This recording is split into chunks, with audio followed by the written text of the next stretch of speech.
It's a Wednesday. It's about 11 o'clock and it's 77 degrees outside, partly cloudy.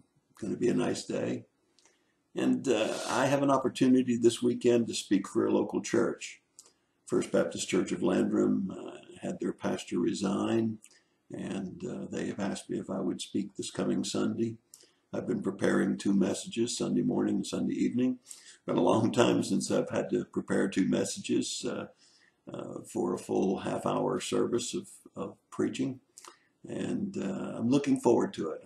I love what I do, and I'm looking forward to bringing the message for First Baptist Landrum. It's always difficult to try to decide what to preach on, and what I'm going to do as a devotion today is not what I'm going to preach on, but it's certainly one of the subjects that I considered along the line of preaching. It's interesting as I watch preachers, the congregations love uplifting, positive messages that make them feel good. And certainly we all need that. We need encouragement. We need to feel good, and we need those kind of messages.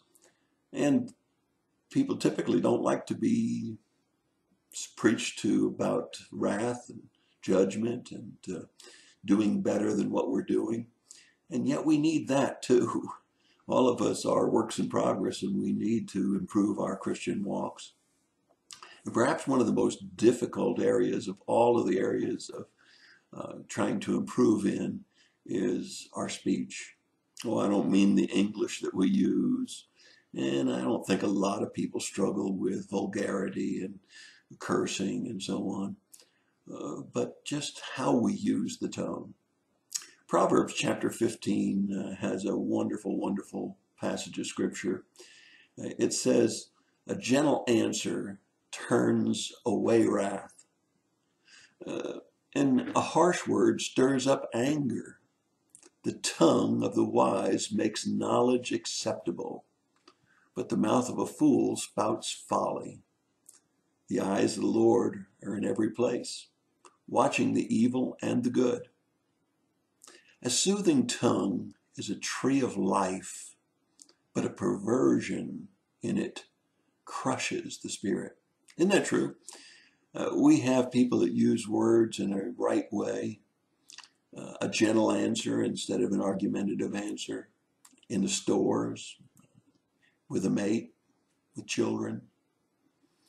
And a person with a wise, gentle tongue makes knowledge and correction acceptable. Maybe not desirable, but acceptable. And it tells us that a person that has a foolish heart can really spout a lot of folly. We certainly see a lot of that, don't we, today in the world around us.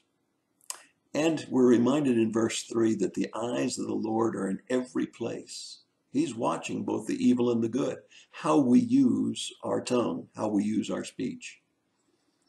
A soothing tongue is a tree of life, but perversion in it crushes the spirit. Oh, that's such a good word to remember, how we can crush somebody's spirit with the words that we speak, and how we can be a tree of life to others when we encourage them and when we're kind with our words. James chapter 3 tells us that anyone that can control the tongue is a perfect man. That tells you how difficult it is, because we know that nobody's perfect and nobody controls the tongue perfectly. And he tells us that we can do two things with the tongue. In verse 9 in James chapter 3, it says we can bless the Lord and curse man with the very same tongue, sometimes even within the same sentence or the same minute or two. The tongue is a mighty tool. It could be a tool for good, for comfort, for encouragement, for challenge, and even correction. It also can be a terrible thing.